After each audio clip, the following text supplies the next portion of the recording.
Okay, welcome back.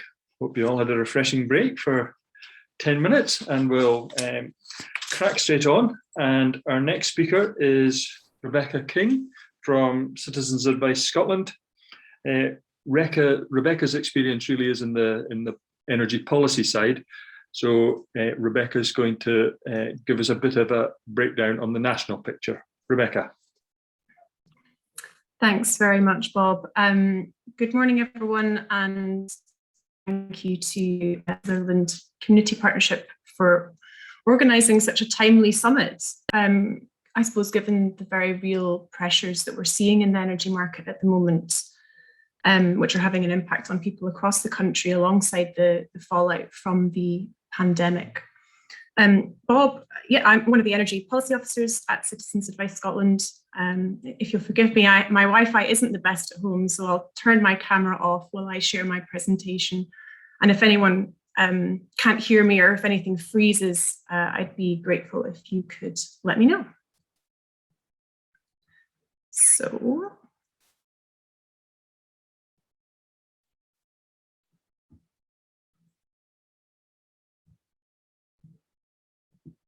Hopefully you can all see that.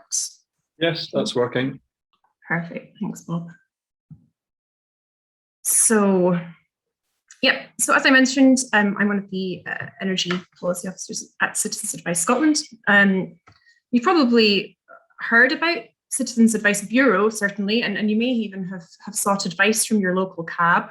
There are 59 across Scotland, and they're at the heart of the Citizens Advice network.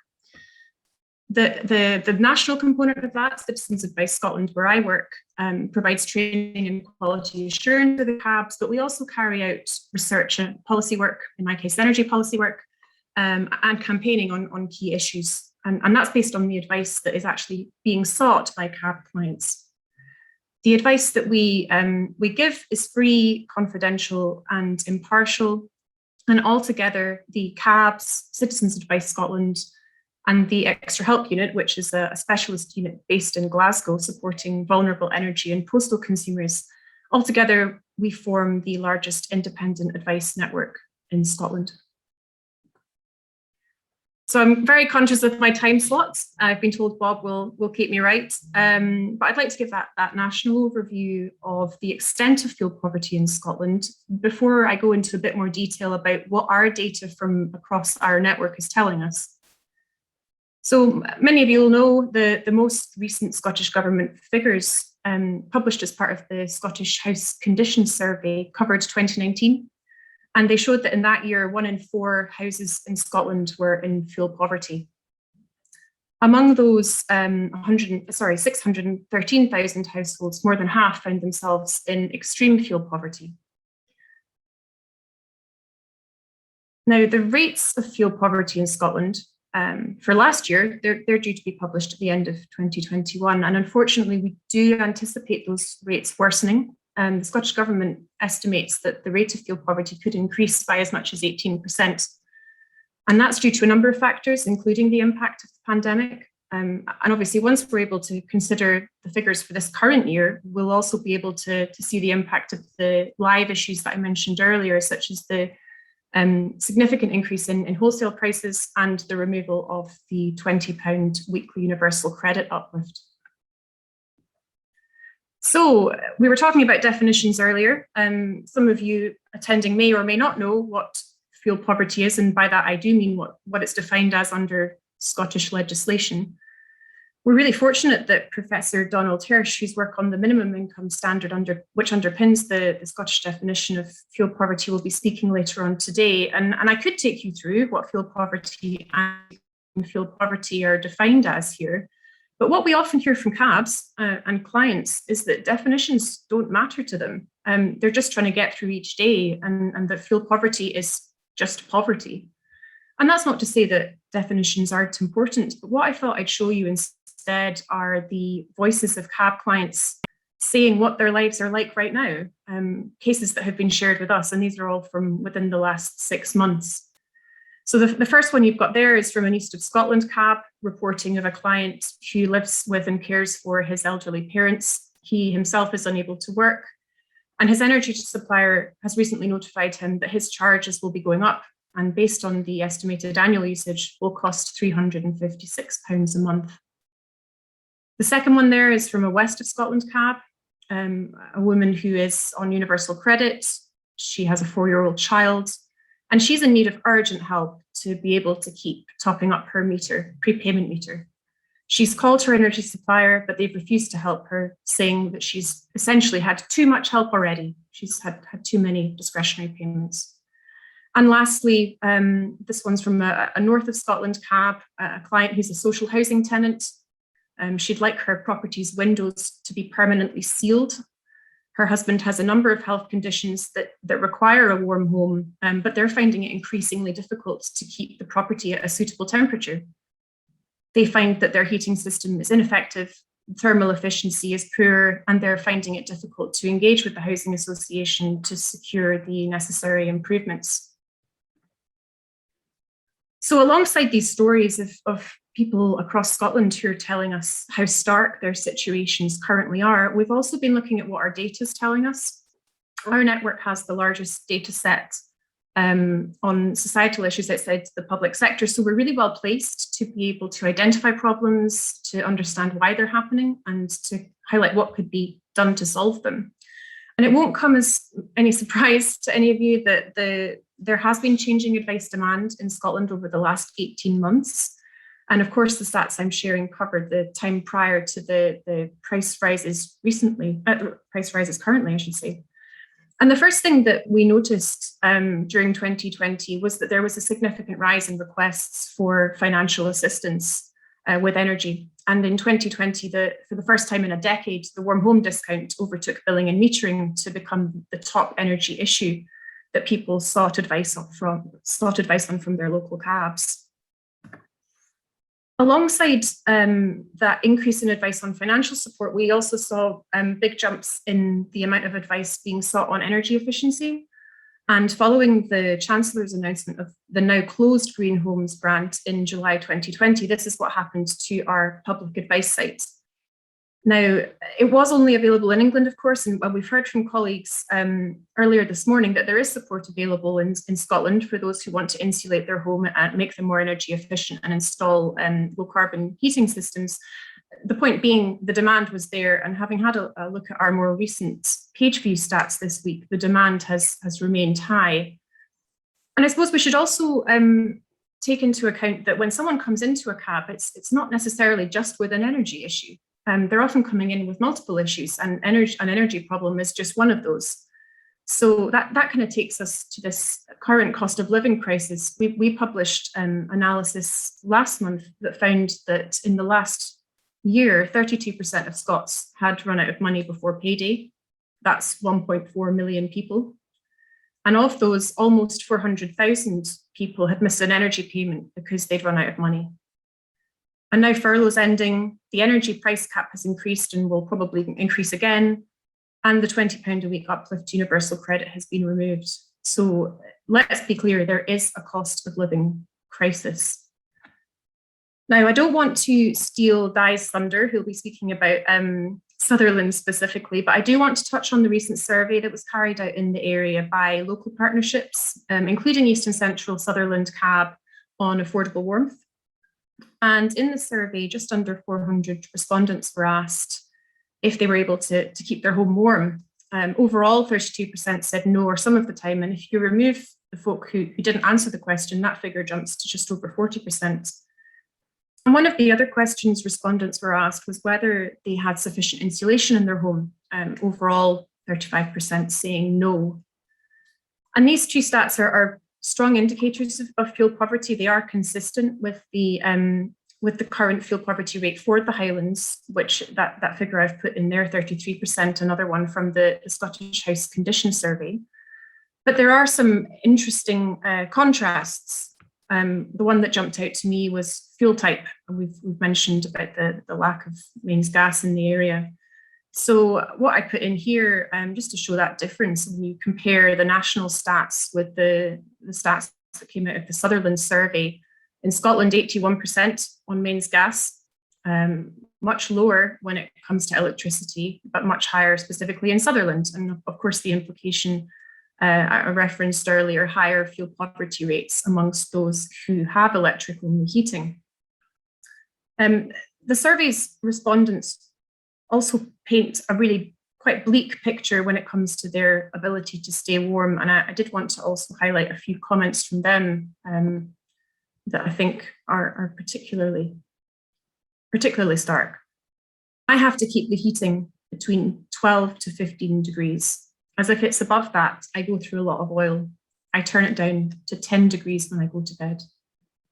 This kind of the self-rationing, which we are concerned about and see quite a lot with cab clients in particular, is replicated. I sometimes need to turn the heating off to extend the time until I need to place an oil order. That fourth one there, where it's the respondents talking about having children, heating one room where possible, basically keeping one room warm for the kids and heating in first thing in the morning and at night for when the children are going to bed. Really quite bleak. And in particular, in winter, we spend £130 a week on electricity. £130 a week. So what can we do? What can be done to make fuel poverty a thing of the past? Well, this week is Challenge Poverty Week. And one of the key messages that's being shared by partners, including ourselves, is that poverty and fuel poverty is not just something that simply is. It doesn't just exist with nothing to be done about it. There are solutions, and we know what they are, and we need action from governments and decision makers to solve the causes. So when it comes to the four drivers of fuel poverty, energy efficiency, income, energy prices, and how energy is used in the home, we feel that there are steps which can be taken now.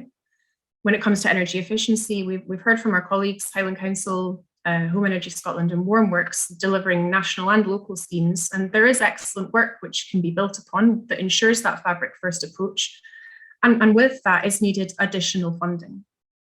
We also want to see stronger consumer protection for people to reduce the risk of additional detriment in the event that something goes wrong. A number of cabs across Scotland are starting to see an increase in the number of clients seeking advice on high running costs that are associated with systems such as infrared heating, which is a situation that we're monitoring. And when it comes to energy prices, we do support the capping of prices, and we're watching with interest the latest information that's being trailed in the press around reforming energy pricing. We've previously said that moving levies such as the warm home discount and energy company obligation, which are currently placed on energy bills onto general taxation, would be best, as it would take into a person's ability to pay. But we are conscious that in the absence of that happening, we might need to consider a gradual shifting of those levies onto gas with appropriate mitigations and support for those who use gas and who are struggling to afford their bills. And on the warm home discount, there is an opportunity for it to be redesigned using powers devolved under the Scotland Act.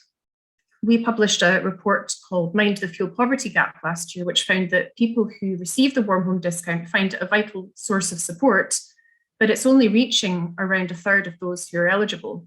There is currently a big question mark about how the warm home discount will be delivered in Scotland from next year, and we stand ready to use the significant evidence I mentioned that we have at our disposal to support the design of any scheme so that it better suits the needs of people in Scotland.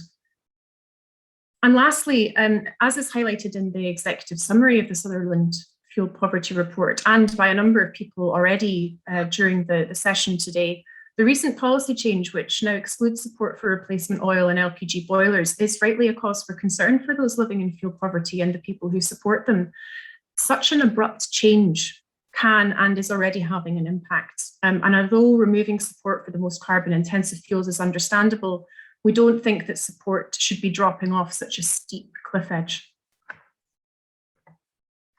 And just to round off, what does this all mean as we look ahead to meeting Scotland's ambitious net zero targets? We fully support those targets, given the scale of the climate crisis, and we do feel that there are opportunities presented by the transition to net zero, including the chance to address inequalities in communities, So, as I mentioned earlier, improving the energy efficiency of Scotland's homes, increasing the financial support for those who are struggling, stronger consumer protection, and guaranteeing access to holistic, independent, and ongoing advice and support for consumers navigating their journey are all important pieces of that puzzle. And it's also important to note that taking advantage of all of these opportunities requires many voices. There shouldn't be a one size fits all. Hello, can you hear me?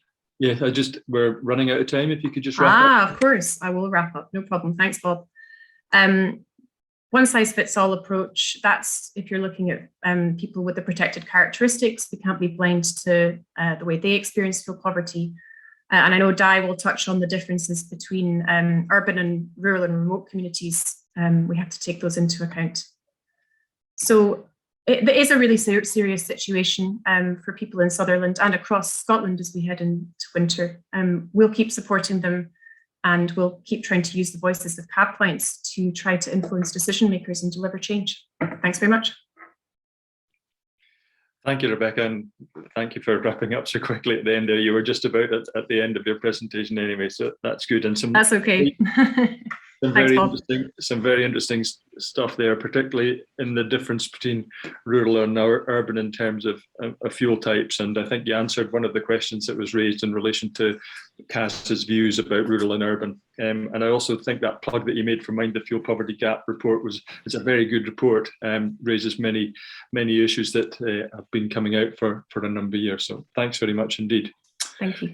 Okay, over to Di Alexander now. Di chairs the Highlands and Islands Housing Association's Affordable Warmth Group. He sits on the Sutherland Partnership. He's a board member of Le Havre Housing Association, Scottish Federation of Housing Associations, past member of Highland Small Communities Housing Trust, and I've probably missed out loads, Di, in terms of everything else, but he also chaired the Scottish Government's Rural Fuel Poverty Task Force, and he has a wealth of knowledge about the topic and a passion that's in equal measure. So I'm going to ask Di to talk about the results that have come out from the Sutherland survey. Thanks, Di. Thank you very much, Bob. And if you can move on to the first slide, please. I've been asked to basically provide evidence about what's really going on in Sutherland. And I start with the latest Scottish Government evidence, which is from the latest Scottish House Conditions Survey, which shows that 33%, 1/3 of all households living in remote rural Scotland are living in extreme fuel poverty. A further 9% are living in ordinary fuel poverty. That's 42% of fuel poor households, and that compares with 11% of households in the rest of Scotland. In other words, 3 times more living in extreme fuel poverty. You don't need me to tell you, those of us who live in the southern or indeed other parts of the Highlands and Islands, that we live in a remote rural area, as this map shows, and it's taken from Scottish Government's urban rural classification system. It's the whole of Sutherland. The new fuel poverty definition, which has been referred to, comes from the Fuel Poverty Act 2019, which is a landmark piece of legislation for which the Scottish Government and the Scottish Parliament deserve great credit, in my view. Basically, there is a new definition in it, which is basically saying that you're fuel poor if after your housing costs have been deducted, plus some other eligible costs, like your water and sewage costs, and if you have childcare costs, for example, or a disability allowance, have been deducted, more than 10% of your income is required to pay for your reasonable domestic energy needs. Extreme fuel poverty is when you pay twice as much or more.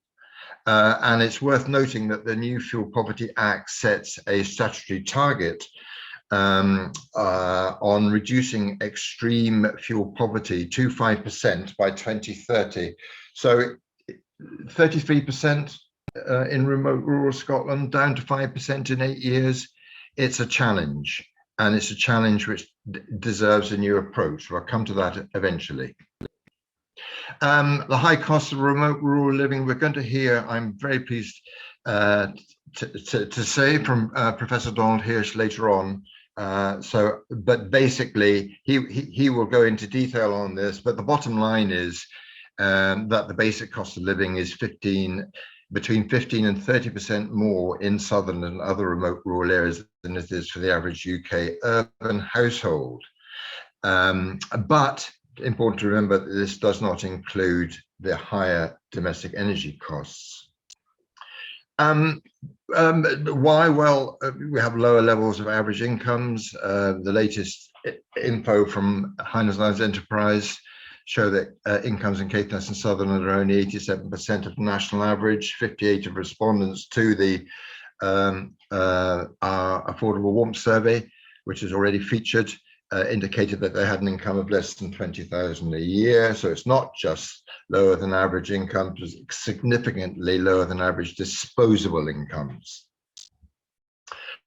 And you know, the energy performance of housing up here, we have a lot more than the national average of 10%, which is poorly insulated. 54% of our houses up here, and you know, we're much more exposed to worse weather.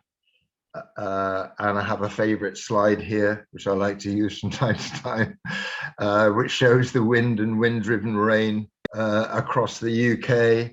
And the dark blue is the worst news in terms of the amount of wind and the rain that it carries and is thrown against the exterior of your house and cools it down and erodes the fabric. And you can see that the north and west of Sutherland in particular is as badly hit as anywhere. And even if you're in the ordinary blue area, then you're suffering. If you live like I do, just outside Dornoch, then you're better off. We have more hard to heat house types, proportionally many more older, detached, larger houses in poorer condition, and with hard to heat and hard to treat features like solid walls, attic roofs and extensions. And rural houses of all types and ages are generally a third bigger than urban ones. So that's more space to heat on top of everything else. And as you can see, there 57% houses in remote rural Scotland are detached. We have, you know, we have older houses with older heating systems, still a lot of them relying on fossil fuels and in poorer condition. Demographics, you know, the Scottish Government stats show the far right-hand column, the dark blue, that remote rural Scotland has the by far the highest levels of proportion of people aged 65 or more. But when you actually look at what's happening in Sutherland, courtesy of the Highland Council's latest population projections, it shows that Scotland has 38.5% of over 60s. And that's far higher than anywhere else in the Highland Council area, which averages still very high at 29.6. And the proportion has been rising steadily by 0.5% per annum over the last 8 years. And our population is falling. I draw attention to this because it highlights the needs of a particularly vulnerable section of our population in our enormous and sparsely populated area. You know, why do we have these huge price inequalities? Well, essentially because we simply don't get any mains gas in Sutherland. And we therefore have to rely much more heavily on other fuel types, but particularly electricity. And mains gas, you can get mains gas in Glasgow still for, as of today, for 3.2p per unit. The price varies up to 4p, but electricity now, the cheapest unit rate you can get by switching, not that it's worth switching, is 18p a unit, which means a massive difference, a big difference in fuel bills. If you simply take 10,000 units a year and you use the Ofgem guide of 70% of your energy going on heating and 30% on other needs, then if you live in a mains gas area, which is most of the rest of Scotland and the UK, it would be £820 a year. The 10,000 units is illustrative, but you would pay £1,000 more if you, and do pay £1,000 more if you live in Sutherland. The lived experience in Sutherland, that has already been covered pretty well by Rebecca in the quotes that she has used. So I won't dwell on it, but this is the lived experience here and now in 2021 of real live people living in our county. My energy bill is around a third of my income, never mind 10%. How do people cope with the cost? Wintertime is torture. I can't keep my house warm enough. Just try to put basic storage heaters on, as is extremely expensive, and struggle to pay the extra on the bills on top of the monthly direct debit. That's what this conference is all about. It's not right that we have so many people in this part of the world, proportionately speaking, who are living now with the direct consequences of fuel poverty and extreme fuel poverty at that. You know, the survey is absolutely laden with quotes, although it only was responded to by 5.6% of households. It nevertheless is a very useful representative survey. And these costs, which you have on your screen now, are indicative of the reality. And the reality is that at present, many households are paying upwards of £2,000 a year, endeavouring to keep their homes warm. And what's happening to fuel prices? Well, it's certainly headline news at the moment, isn't it? And you know, it's worth noting that in spring 2021 there were still 3 suppliers charging just under 13p a unit for electricity, and now it's basically your cheapest option is costing about 19p a unit. And you know, the price gap news is seriously bad news in terms of where it's headed. So the prospects going into this winter for these households already in fuel poverty is bleak. It really is. Worth noting, however, that if you're on economy 7, it's about the one tariff that's left, which is worth having if you have storage heaters. But total heating, total control is frankly a total disaster at the moment in terms of its costs. Magnus will be telling us this afternoon about, you know, clean, green, locally generated electricity, of which we have a superabundance here in the Highlands and Islands. And just 2 quotes from our respondents, which we need to try and answer. Why is electricity so expensive here when we can produce so much locally? And why do friends in the Central Belt and elsewhere get their electricity much cheaper than we can get up here? Level playing field, it is not. And you know, the phrase leveling up comes to mind. I can't remember where I heard that, by the way. So how best to tackle the problem? And that has already been touched on by Rebecca. We need a genuinely new, dynamic, and genuinely collaborative and mutually supportive approach between governments, both governments, and locally trusted organizations. And I emphasize locally trusted organizations, not because I'm anti-Warmworks or Home Energy Scotland. I'm not. They do terrific work. but we need more people on the ground in the communities where the problems are being felt and experienced at their to their most acute extent. And luckily, we do have Scottish Government's New Fuel Poverty Strategy coming up. It will be unveiled at the end of this year. We place a lot of hope in that. Clearly, Westminster Government is responsible for the fuel price shambles, which is all it is, and must act on that.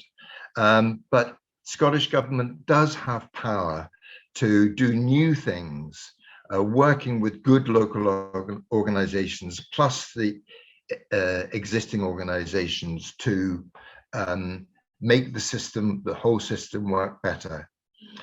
And our local organizations like East of Sutherland Citizens Advice Bureau and Kyle of Sutherland Development Trust have tried to deliver and have delivered wonderful projects in the past which have helped Sutherland households tackle fuel poverty, but they've basically been short life projects because the funding, which has basically come from energy redress fines, runs out, and then we're back to square one again. We can't go on like that. We need the raft of well-funded and fully rural-proof support mechanisms, not one-size-fits-all problems. And don't lose the opportunity here to maximize the problem-solving opportunities to deliver the added social, economic, and health benefits for Sutherland, which is a depopulating, hugely geographically large area with long-standing problems arising from its size and its depopulation. Use the opportunity. Thank you, Di. I think we're going to have to finish there, I'm afraid, Di. Sorry. Yeah. I was 14 seconds in the time, Bob, by the way. Thank you, Di. And thanks again for a very stimulating discussion. And you've brought it home just how tough it is for some of the people in Sutherland at the moment before energy costs to go up. So it's very worrying when you see the comments that came out of that survey, and it's a powerful document. And I think from all of us that have read the comments today, we really do need to share it to a wider audience so that they're aware of the real challenges that are out there. Thank you. I'm delighted to welcome Kate Forbes, MSP, to give the next presentation. Welcome, Kate. And Kate, as everybody knows, hopefully, is the Cabinet Secretary for Finance and the Economy. And she's a local MSP in terms of covering Ross Skye and Rosslochaber and Badenoch, I think it is, sorry, to get it right. Her background is in Glasgow and India, studied history at university, but previously worked as an accountant in the banking industry.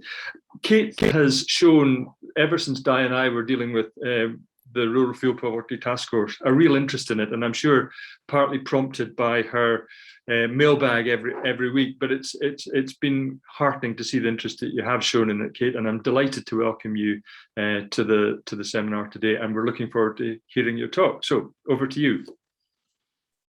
Well, thanks very much. And in terms of my occupation and my various jobs, I can assure you that being MSP for the Highlands is the best bit. And it's interesting to comment on that interest that I've had and I've shown. And indeed, I was remembering, because I saw a comment from Robert Leslie pop up in the chat, that the first ever political speech I gave a few years ago before being a candidate was actually on fuel poverty. And if anything, that interest is actually not based on my mailbag, because the challenge is that those suffering from fuel poverty don't get in touch. They don't flag the problems that they're facing.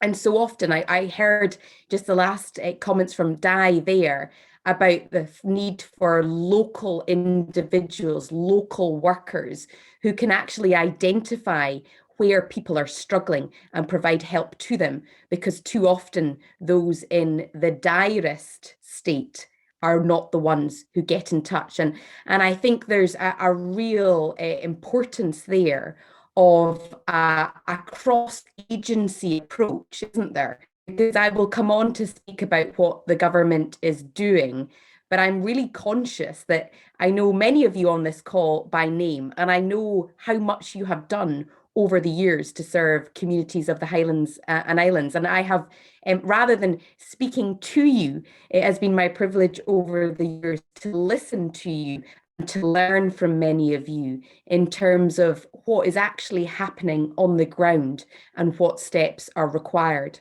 And this couldn't be a more timely conference. We might have been originally planning to speak about the structural inequalities that lead to fuel poverty and that need to be addressed.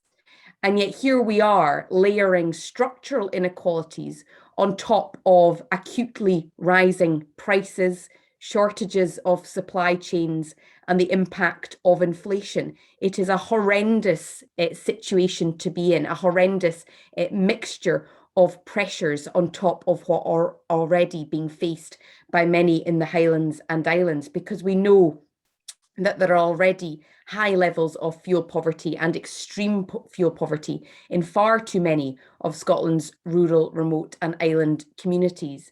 And you know, I do often think that in order to resolve or to deal or to find solutions for a problem, you've got to understand the problem itself. And the figures provided by the Scottish House Condition Survey are indeed stark. Scotland's fuel poverty rate, 24.6%, but that figure itself conceals wide disparities. The most recent survey in 2019 showed no fewer than 43% of households in remote rural locations were in fuel poverty. So I've seen these figures before, and yet they still hit me between the eyes. As somebody whose day job is to get behind the figures, 43% is an overwhelmingly high number. And among local authorities, the latest figures show rates varying from 13% in East Renfrewshire to 40% in the Western Isles. And then extreme fuel poverty also showing big differences, with 19% of households in rural areas in extreme fuel poverty compared to 11% in urban areas.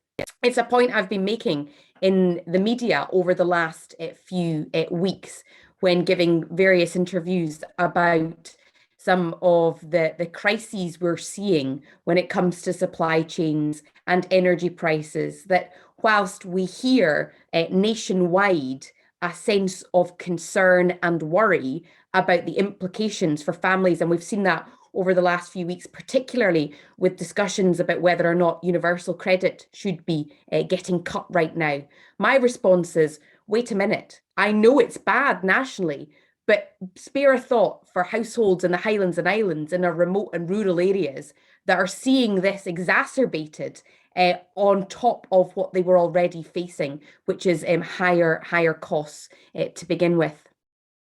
Now, looking back over the last 18 months, there's no question that the circumstances of COVID-19 have increased those levels, and tackling it is going to be a huge challenge. From the Scottish Government's perspective, I wanted to go through a few of the interventions that we are making, but I will repeat again that I think it does require a multi-agency approach, with governments at every level working together. The scale of the problem is too big to be resolved by legislation alone or by any particular organisation, body, or a government. And it does need to be, to use that well-worn phrase, a multifaceted approach to try and reach people where they're at right now and provide the right kind of help to support them. When it comes to legislation, the Fuel Poverty Targets Definition Strategy Act 2019 has placed statutory targets on the Scottish Government to reduce the proportion of households in fuel poverty to no more than 5% in 2040, with no more than 1% in extreme fuel poverty. And whilst those targets are important, I guess, and as somebody who's not here to criticize my government, the notion that 5% might still be in fuel poverty by 2040 or 1% in extreme fuel poverty by that date is still not good enough. But we cannot leave any part of the country behind in making those targets. Too often we see when it comes to national approaches that as long as the national figures look good, we think that's a success. But that cannot be our mark of success. We must make sure that every part of Scotland is seeing those consistent and sustained reductions in people in fuel poverty. So there needs to be more effort in bringing down fuel poverty in Argyll and Bute or in Shetland Islands than perhaps in Glasgow and Edinburgh. And we need to be unashamed about doing that, because it goes back to understanding truly what lies behind these headline numbers. But we also have to recognise why people find themselves in fuel poverty, the generally higher costs of living found in remote and island communities. And the Act obviously takes that into account by applying uplifts for households in those areas to the UK minimum income standard. Now, I recall a few years ago having discussions and debates with some of you about the definitions in the Act and whether it truly would we would truly see that shift, as it were, in the dial of reducing fuel poverty. And to determine the appropriate amounts of those uplifts, we commissioned Professor Donald Hirsch of Loughborough University, who leads the work to produce the UK minimum income standard on behalf of the Joseph Rowntree Foundation. And I'm pleased that their report has been published recently. I've had some very good conversations with the Joseph Rowntree Foundation, and I believe that Professor Hirsch is speaking to you about it later today. And I'd just like to take the opportunity whilst I can to thank him for his work on this, which certainly will help us to meet our fuel poverty monitoring obligations using the new definitions. I'm also pleased that we will soon have a new independent fuel poverty advisory panel in place to provide robust external scrutiny of our progress towards meeting the fuel poverty targets. I think it's absolutely critical that there is that external scrutiny, that we are monitoring progress carefully to both understand where the issues still are and to understand how effective our policies might be. As a person with responsibility for making sure that the Scottish Government's budgets balance and to make sure that every penny at our disposal is actually delivering an effective intervention, I cannot tell you how important I believe that external scrutiny is, and how important it is that we take the expertise, the advice of people like those in this room, this virtual room, to try and solve that problem together. And a recruitment process to appoint to that panel took place over the summer. And my understanding is that members will be appointed soon.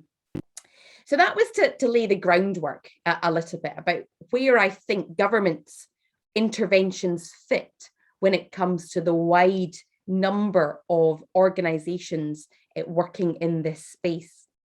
But what exactly are the actions that we intend to take? Because Di quite rightly said that although there are some interventions that need to be taken at a UK government level, there are quite clearly responsibilities on the Scottish Government to think creatively and to act in a sustainable but consistent fashion to try and bring down the numbers of people in fuel poverty, especially in remote and rural areas like Sutherland, where we know the problem is particularly acute. And when it is published towards the end of this year, our fuel poverty strategy will provide a comprehensive overview of our approach to meeting our obligations, both nationwide, but particularly in rural and island communities. Many of you will be aware that work on the strategy was paused due to the pandemic, to allow us to focus on our efforts on the immediate support needs of those in fuel poverty during the pandemic. And the work on the strategy resumed earlier this year and is now nearing completion. And I think 2 points on that. One is that the pandemic forced agents, for want of a better word, organisations, public sector bodies, forced agencies and agents to work together in a far more collaborative and urgent way during the pandemic than ever before. And I think we need to build on that. When it came to, let's take urban areas, when it came to homelessness, there was a real sense of understanding the problem and intervening in an urgent and collaborative way to solve it. And it shows what the public sector can do in collaboration with others to solve problems quickly when it truly needs to solve those problems. And I think we need to take some of that thinking into our action on fuel poverty. But the other important learning from the pandemic is knowing that the pandemic has exposed structural inequalities that we knew were there before, but has perhaps deepened and entrenched them. And I think that the work of the strategy will need to go even further in tackling not just what we had in place before the pandemic, but what has been exacerbated by the pandemic. Obviously, when it comes to tackling poverty, fuel poverty, we're not starting from a standing start. We already have a range of support available to help fuel poor households. And when it comes to tackling the root causes, the four drivers of fuel poverty are high energy prices, low net household incomes, poor home energy efficiency, and the way people use energy in the home. Now, those root causes have slightly changed during the pandemic. Certainly, energy prices is a topic of much debate and discussion. There has been an impact on household incomes, but those structures haven't necessarily changed. Poor home energy efficiency was there pre-pandemic, it's still there. The way people use energy in the home has perhaps changed slightly, but the challenges were there pre-pandemic and they still are there now. Of those root drivers, the one over which the Scottish Government perhaps has the greatest influence is home energy efficiency, which is why we've invested over £1 billion since 2009 to help make people's homes warmer and more affordable to heat. And our aim, thinking as transformationally as possible, has to be nothing less than the removal of poor energy efficiency as a driver of fuel poverty. And that investment is set to continue and to intensify as we strive to meet not only our fuel poverty targets, but also our climate change targets as well. And the recently published Heat in Buildings strategy sets out over the next 5 years how we'll allocate at least £1.8 billion to support the accelerated deployment of heat and energy efficiency measures in homes and buildings across Scotland. And the scale of the ambition within the strategy is significant. And I think we do need to be as ambitious as possible, backed up, of course, with the steps, the tangible steps to actually deliver on that ambition. To achieve our 2030 climate change target, at least 1 million Scottish homes and the equivalent of 50,000 non-domestic buildings will need to change their heating system to a zero carbon one. And in the near term, we need to accelerate the heat transition using currently available technologies such as heat pumps, heat networks, and energy efficiency upgrades. But sometimes I fear when it comes to new targets or when it comes to new ambitions, we don't realize where we have to work even harder to make sure that two strategies are not contradicting one another.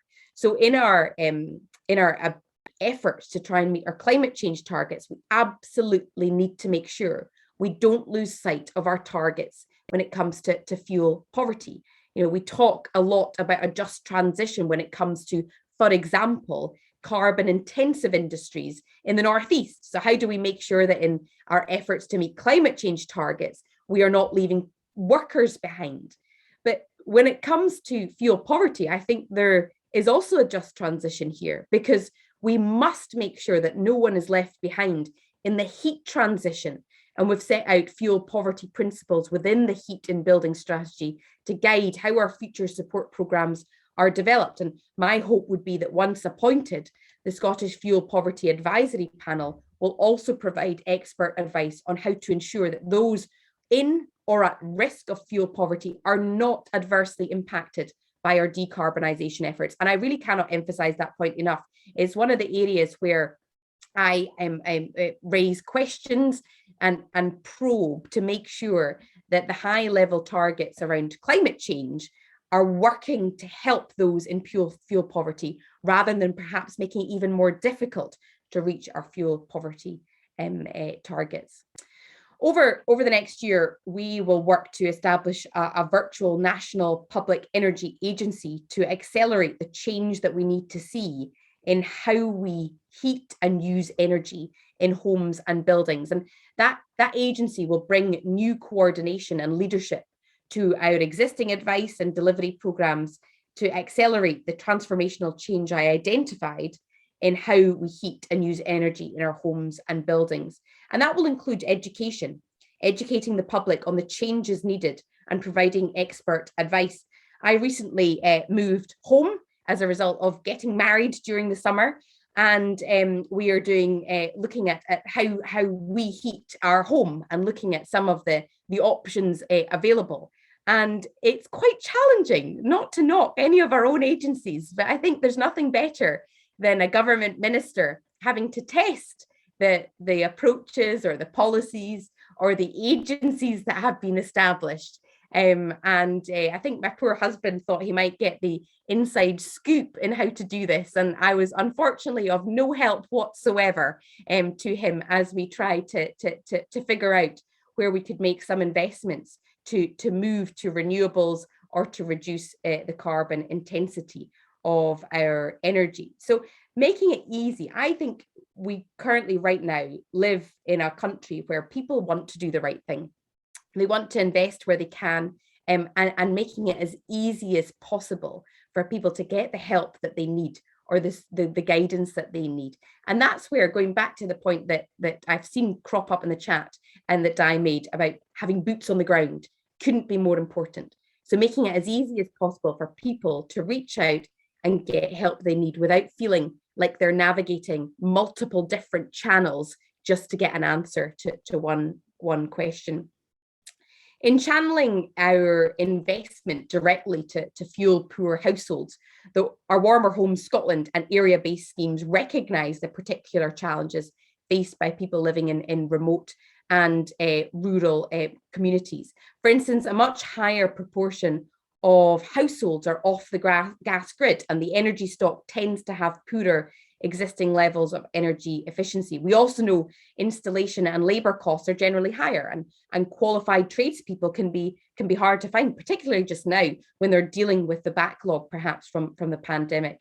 And that's why it's important, and I'm proud of this, that we spend more per head on energy efficiency in the areas that need it the most. That is surely the whole concept of the welfare state to begin with, but also this notion that we redistribute funding on the basis of those who need it the most.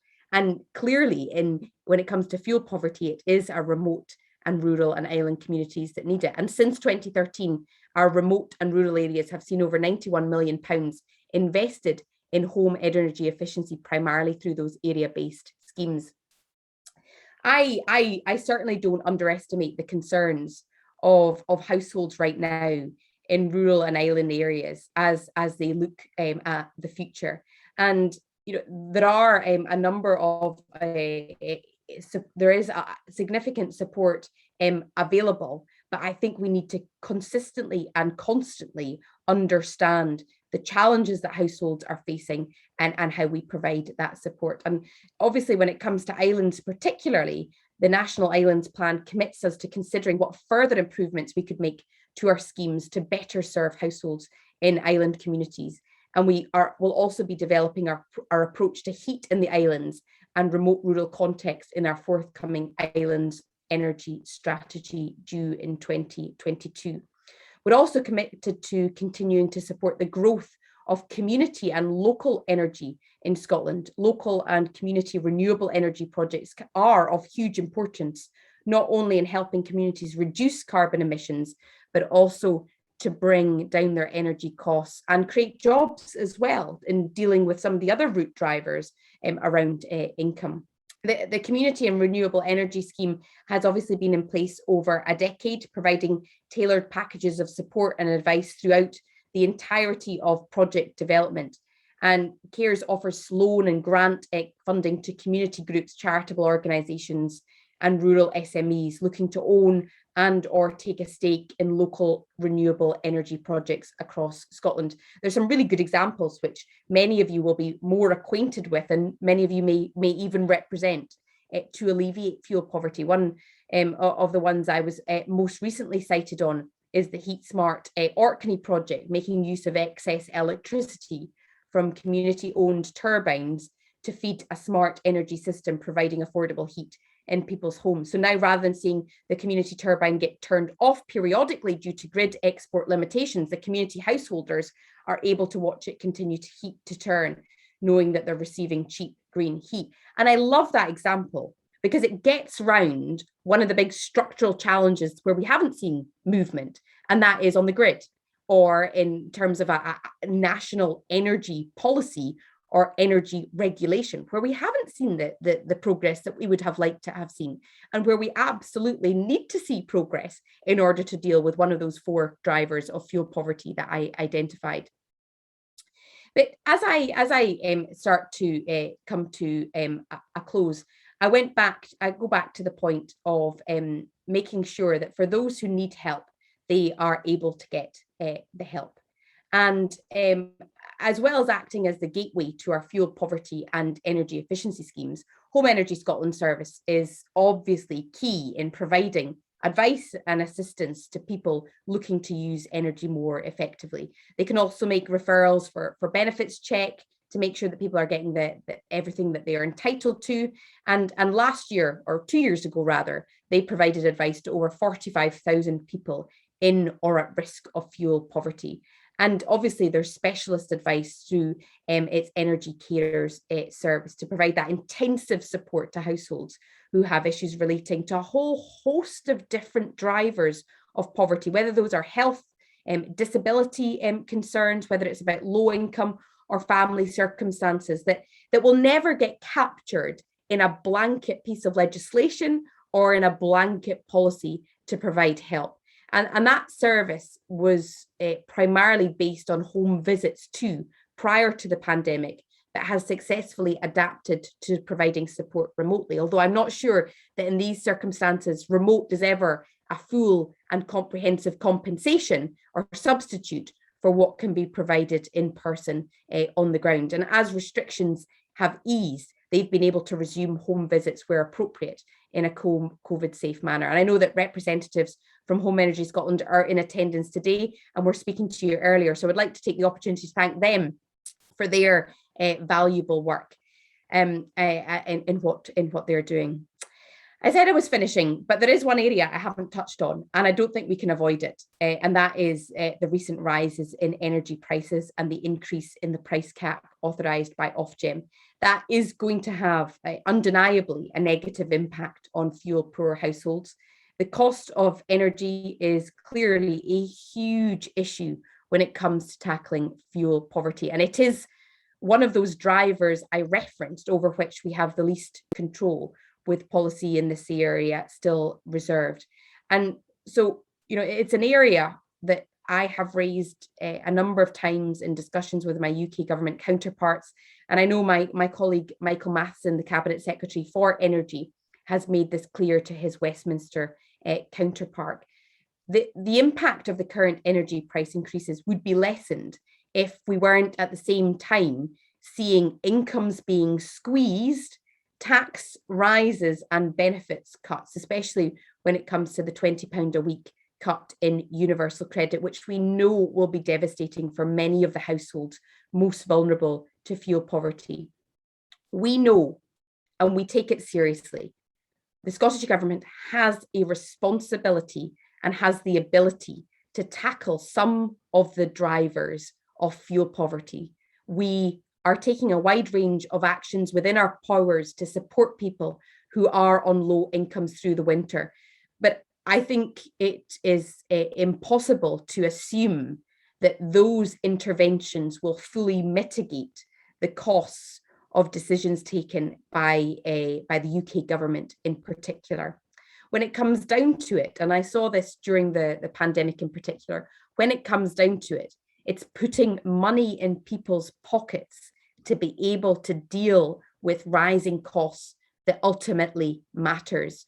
And we have intervened in that regard during the pandemic, £130 pandemic payment to those in receipt of council tax reduction, extending child winter heating assistance to reach 5,000 additional families of severely disabled young people. That will now reach 19,400 families, providing a £200 payment to help with heating bills, and is a brand new benefit unique in the UK. And from next year, we'll also be replacing cold weather payments in Scotland with a new guaranteed annual payment of £50 to low-income households, supporting some 400,000 Scottish recipients. Hopefully, in breaking the current link with local weather conditions, we will give households more certainty as well about what support they will get. And we're urgently considering what other support can be provided this winter for those facing fuel insecurity, and expect to be announcing further measures soon. So as I actually come to a conclusion, having promised to come to a conclusion a number of times in the last few minutes, I hope that's a helpful overview of our approach to fuel poverty, both in rural areas, but also across Scotland. We know that tackling fuel poverty and meeting the ambitious targets we have set for ourselves in the Fuel Poverty Act will be challenging, but it's absolutely crucial that we succeed. I think we need to understand the problem and get behind the headline figures to truly understand it, and get a grip of what are the key drivers of fuel poverty, and then ensure that where those who have the power to act can act, we directly solve those primary drivers. We know where we are responsible for interventions. We take that seriously. We will continue to intervene where we can, but we want to work with other agencies and other organisations to do that as comprehensively as possible, knowing that many of you have insights to what is happening on the ground, which we can learn from and benefit from. So I shall stop there. Very happy to respond to any questions or comments, but otherwise, if I've already used up too much of your time, thank you for having me, and I'll pass back to the chair. Well, thank you, Cabinet Secretary. That was a bit of a tour de force. It was very helpful indeed, and I think those of us that have been dealing with fuel poverty over the last few years warmly welcome your comments about the new fuel poverty strategy having a strong rural component to it. We've long argued for that, and that's great news. I think we also what you said about a multifaceted approach, and is something too that chimes with everybody that's been trying to resolve problems where you're meeting one government or another government or a local authority, and collaboration between all three is absolutely key. As you would not be surprised, there is a wealth of questions that have come flying in since you started your talk. So I'm going to pick up one or two of them. We won't have time for them all, but it might be useful. Would you be willing to get you or your officials to respond to the ones that we don't get the chance to answer? Because there's a lot of people that obviously got some burning issues that they want to have answers to. I'll take that as a yes. Good. Okay. Sorry. I was nodding away there, but not speaking. That's absolutely fine. And bearing in mind, I'm not necessarily the minister responsible, so no. In order not to step on my colleagues' toes and make up policy on the hoof, which may come back to haunt them, where there's areas that are specific to them, I'd be happy to take that away as well. Okay. Thank you. I'm going to turn to one of the questions that came up earlier today, because it is one that's directly within the bailiwick of Scottish Government. And this was a question that came in where people were really concerned about the change criteria to Warmer Homes Scotland in rural areas. As a result, as we understand it from the coalition agreement, oil and LPG heating systems have been removed from Warmer Homes Scotland eligibility. Now, it's unclear how this can be justified when gas boilers are still in there. So in terms of everybody understanding the move to zero carbon, that's clearly understood. It does seem that rural areas are being discriminated against, and given that oil is an alternative that we have in rural areas that's given it's more expensive than gas, but it's still a lot cheaper than electricity, it does seem that zero carbon is being prioritized over fuel poverty. Can you comment on that at least? Yes, I can. And I think you highlight an example of what I was saying in my comments, that there's a real danger that you end up with two schemes that contradict each other, and where I think a just transition has got to bear in mind the communities of the Highlands and Islands. We do have the most ambitious emissions reduction targets of any country in the world for 2030. To achieve that, we will need 1 million homes to be heated by a zero emissions heating system by then. But I am absolutely clear that that needs to be done in a way that is fair to everyone and leaves nobody behind. And that means that the heating options available under Scottish Government grant funded schemes like Warmer Home Scotland, which you referenced, do need to be balanced between offering cost effective heating options to households who qualify for help from those schemes, including those who are living in rural and remote island communities who are off the gas grid, and providing heating options that will help in the reduction of carbon emissions. The support for upgrading existing oil or LPG boilers heating systems through the Warmer Home Scotland scheme ended on the 6th of September 2021, and there is now support available for customers to take up suitable low carbon heating alternatives where possible. However, I think your comment speaks to a wider policy, which I'd be more than happy to take up with my colleague. In this case, I think it's Michael Matheson, to make sure that we are getting this right, to make sure that a just transition approach has been used when it comes to the support through Warmer Home Scotland. And perhaps as an area where, Bob, I could come back to you with a more comprehensive answer on any specific concerns that have been raised about people that might get left behind in remote and rural areas. Thanks, Cabinet Secretary. That would be very helpful. And there's some follow-on questions to that in relation to the cost of heat pumps that we'll include it in that response as well, in that question as well.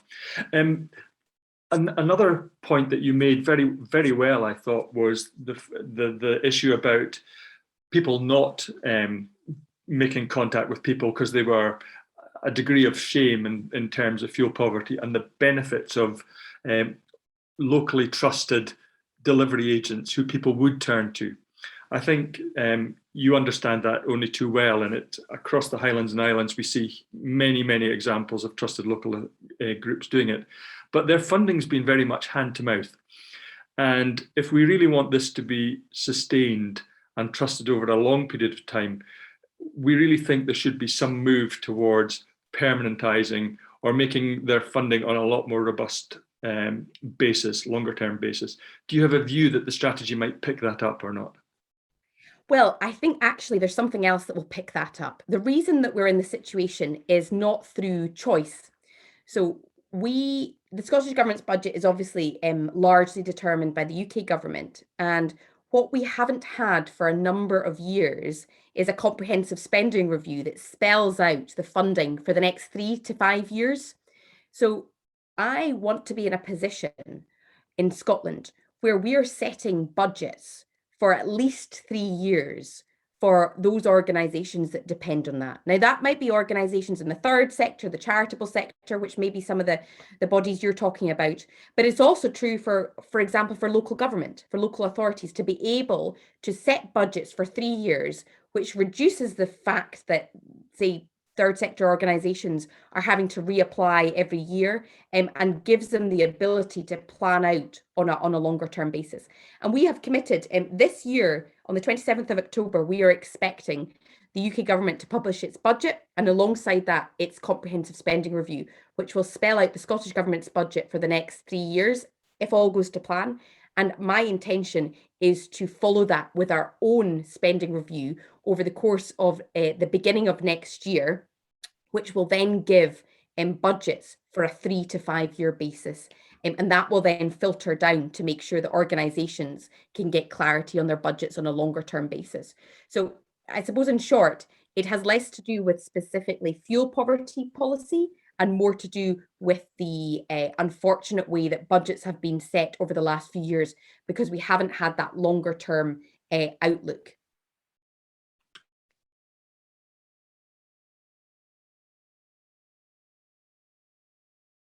Sorry, thank you. That's very, very helpful indeed. I think we've run over a little by 10 minutes or so, but it may be worth just trying to pick up one final question, which is from Robert Leslie, who you'll know. And Robert has asked, will the new energy agency be a network of local offices? Some folk need face-to-face support if they aren't able to engage with telephone and online services.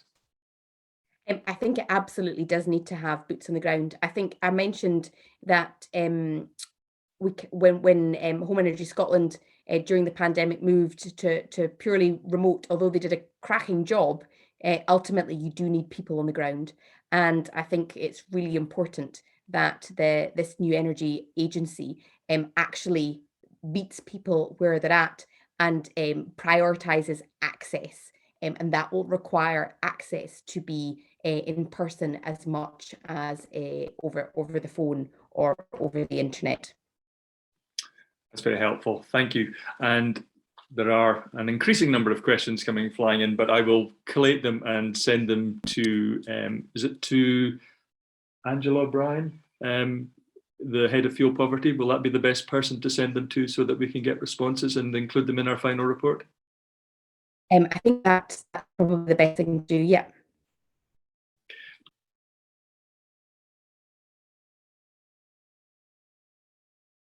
Oh, I think you're still on mute. Sorry. Thank you, Cabinet Secretary. Thanks to both Di and Rebecca for their presentations that fell before that. And I hope your COVID recovery goes well, and look forward to seeing you in Parliament in the not too distant future again. Thank you. Thanks all for having me. Bye for now.